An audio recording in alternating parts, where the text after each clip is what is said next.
Hello everyone. I've recently opened a sort of forum type thing for people to ask me questions related to being trans.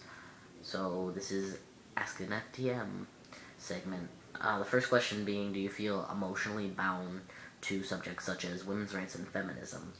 The answer to that being not necessarily emotionally bound, more like being more perceptive to the ideas of equal rights for both sexes or and other genders and such. Just because I suppose being raised as female, you get the feeling of like, yeah, something's not really fair, I guess. Um, because men typically are the more dominant uh, gender, sex, anything, than and women are the more feeble kind of sex objects, typically in the media.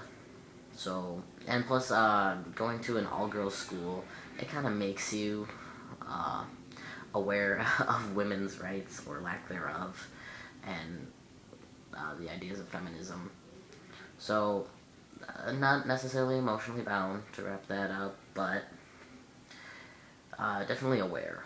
Definitely aware. Next question. How is your chest flat? This person knew me before I started transitioning, and I had, or still do, kind of have a large chest. In bra sized, it would be a C cup, borderline D. Large chest, which is really hard to hide, I suppose, with binders. But the answer to that is a binder. Um, it's this neat little tank top looking thing that is pretty much mesh on the back and a really thick material on the front, which compresses the chest, make it look flat, or flat completely. Mine is just flatter.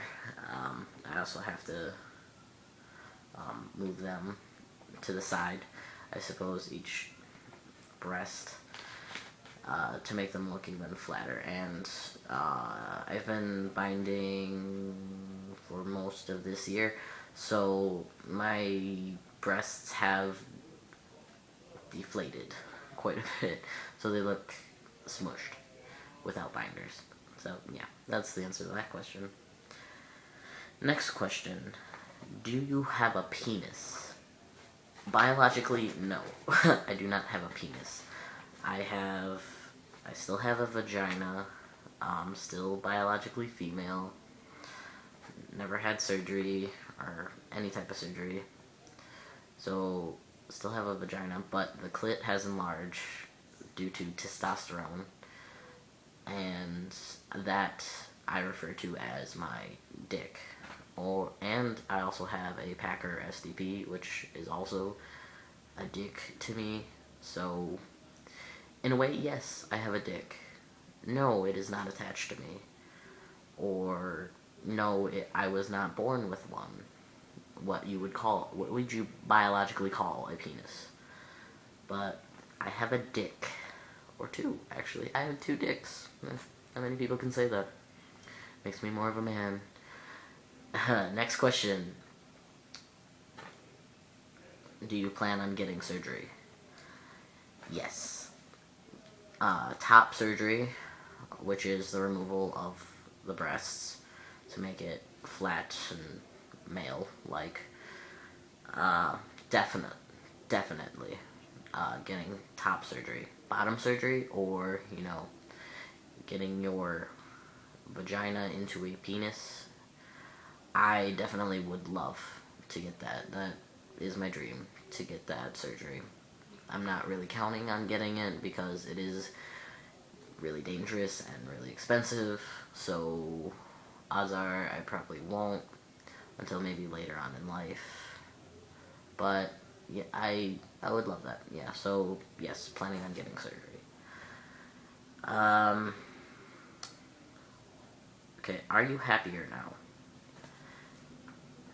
I don't think I could be happier. Unless I got both those surgeries. I think that'd be the happiest I'd ever be. But yes, I'm definitely happier now, living the way I've always wanted to live. Feeling free, feeling more me. Yeah. In relation to feeling more me, how did you choose James as a name?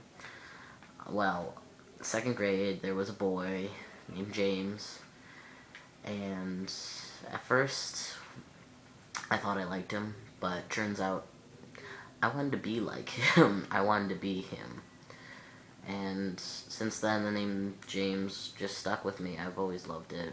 If I planned on having kids, I wanted to name my kids James before I started transitioning. And then I chose the name for myself because I liked it that much. So yeah.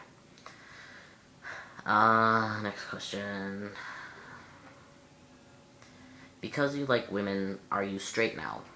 The answer to that being no. Partly because I'm pansexual. I'm not just into women. I'm into males, females, trans, intersex, whatever, everything. Gender doesn't matter to me. Looks doesn't matter to me. It's solely based on emotional attraction and personalities, not physical. So, yeah. But as a female, I still identified as pansexual, and before that, I identified as lesbian as a female. But pansexual is a good way to go. If I was still considering myself as a lesbian when I identified as female, and then transitioned into male, then yes, I'd be straight. But I'm not, so. Next question. How do you get T, or testosterone? For one, you have to see a psychotherapist who is certified in sex something or another. And you have to see them for, I'm not sure the minimum amount, but it differs between therapists. You see them for a while, let them know about your body dysphoria and gender confusion, I guess, or yeah, whatever you want to call it. And then after a while of talking to that therapist, you have to let them know that testosterone or hormone replacement therapy is something you'd like to pursue, so they will send you to a doctor with a referral to get testosterone, and then your doctor will prescribe it to you if all things go well. So yeah. Last question. Does tea hurt? No. No, tea does not hurt. I mean, well, okay, sometimes it hurts. Like at first, the injection area will hurt. Only because it's sore. It doesn't really hurt that bad, but it gets a little sore for a few days. Other than that, the injecting yourself, it's the actual act of injecting doesn't hurt. It's just a pinch. Just like getting a shot. If that hurts like a bitch to you, then it might hurt like a bitch when you do it to yourself. But other than that, no, it probably won't hurt. But it's different for everyone, I suppose. So, yeah. That answers this session. So long.